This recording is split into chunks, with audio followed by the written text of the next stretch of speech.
Mwese.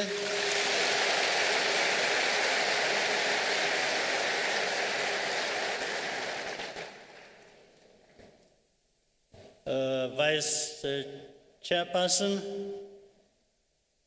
RPF Secretary General, RPF Commissioners, members of the Diplomatic Corps, I want to thank you for honoring our invitation. We are happy to be with you here. Special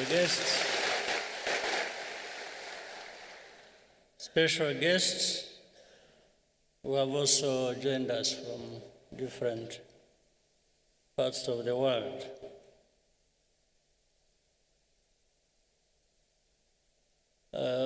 Ndabashimira kubera ko ngira ngo ubutumire bwabaye mu gihe gito ariko ndabona byitabiriwe n'abantu benshi mwakoze kuza.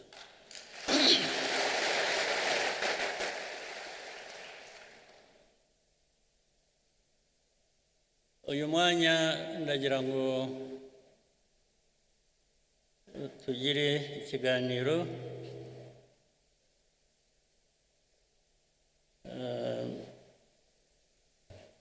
ndababwira ibyo ntekereza ku bintu byinshi ariko ndahera kuri RPF.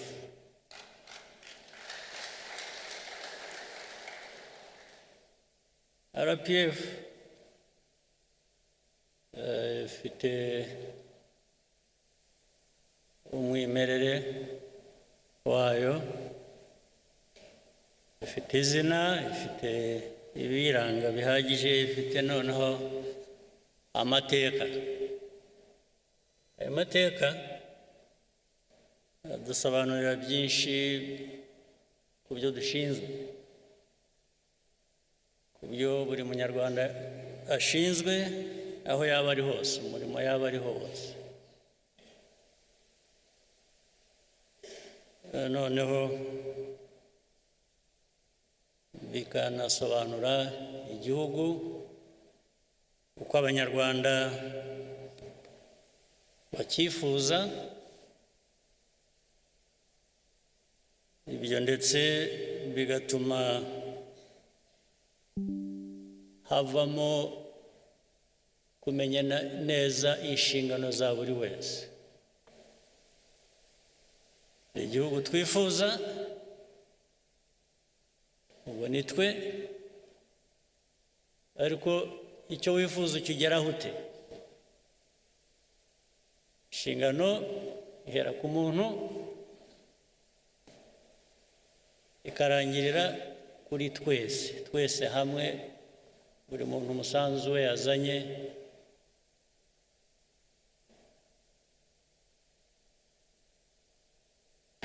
ushyirwa hamwe gute kugira ngo bitugeze kuri ya ntego twihaye naho dushaka kuba turi. Ibyo rero ni imvugo gusa kandi duhora tubisubiramo, ndetse twanabiririmbye, baririmbye FPR,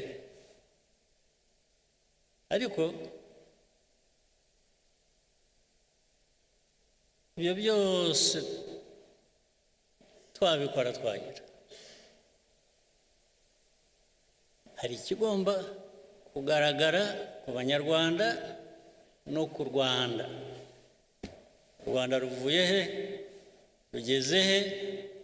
Rushigaje iki kugira ngo rugere hahandi ruvuga ko rwifuza kuba ruri? Ibyo niyo wakwivuga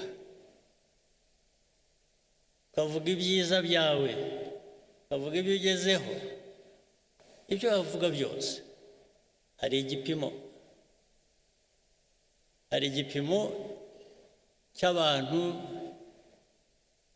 cyane uhereye ku banyarwanda. Rimwe bazavuga bati ariko ibi ngibi abatuyobora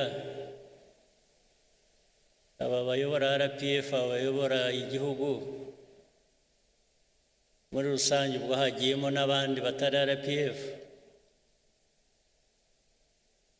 ibyo twivuga twe ko bitatugeraho, ko tutabibona, ko ndetse icyo gihe n'abandi bo hanze bagomba barabivuga, bavuga bati u Rwanda ariko rugeza cyangwa se ntiruragera. Ndetse icyo gihe bikabamo no kumenya ikibazo mbese ni iki. Abantu bifuza kugera aha hantu heza ariko ko tubona bagishigaje urugendo rurerure kugira ngo bagereyo, habaye iki? Iki cyabidindije, n'iki cyatumye bidashoboka? Buri wese buri gitondo ukuramutse ujye wibaza icyo kibazo, wibaza ikibazo cy'aho tugeze bijyanye n'inshingano twihaye twebwe. Wibaze ndetse ushaka ibisubizo icyo Abanyarwanda ubwabo bavuga ko bameze bijyanye n'icyifuzo cyabo cyangwa se aho babasezeranije kubageza. Ukibaze ukisubize, kuko results ntabwo wazirema gusa ku bwawe ngo abantu bazibone kandi zidahari. Ntabwo wabihimba. Niba abana batajya mu ishuri, ntibari mu ishuri, ibyo ntabwo wahimba ngo uvuge ko wageze ku ntego yo gushyira abana n'Abanyarwanda mu mashuri. Niba badafite ubuzima bwiza ikibarengera, ntabwo wabihimba ngo uvuge ngo Abanyarwanda bageze ku buzima bwiza kandi bidahari. Iyo bidahari uvuga ibindi, it's self-indictment. Ni urubanza wishyizeho ugomba gusubiza. Ibyo tuvuga, ibyo dukora bigomba kugaragara no mu byo tugezeho. Iyo binyuranye ubwo hari ikibazo. Ibyo tugezeho nibidahwana n'ibyo tuvuga,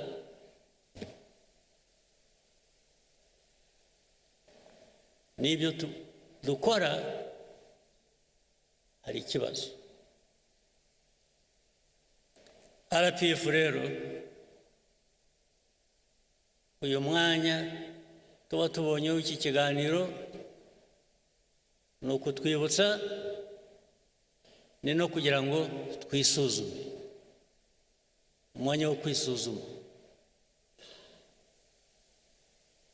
Uwisuzuma kandi iyo yibeshye cyangwa iyo abeshya, ingaruka zabyo zirahari.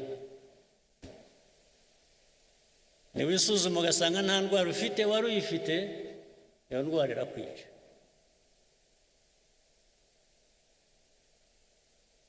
Kuko waribeshye, ntiwayivuza cyangwa ntiwayivura, iraguhita. Indwara mvuga rero uwivura cyangwa wivuza, izo ndwara zirahari. Hari indwara wivura, hari n'indwara wivuza. Indwara wivura ni ukuvuga ngo igisubizo, umuti uri muri wowe.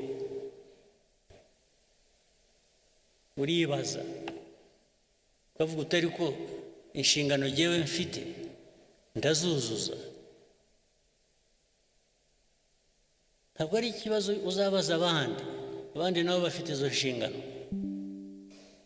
Iyo udahereye aho ngo wivure iyo ndwara wowe, wibaze wishakemo ibisubizo by'ikibazo ufite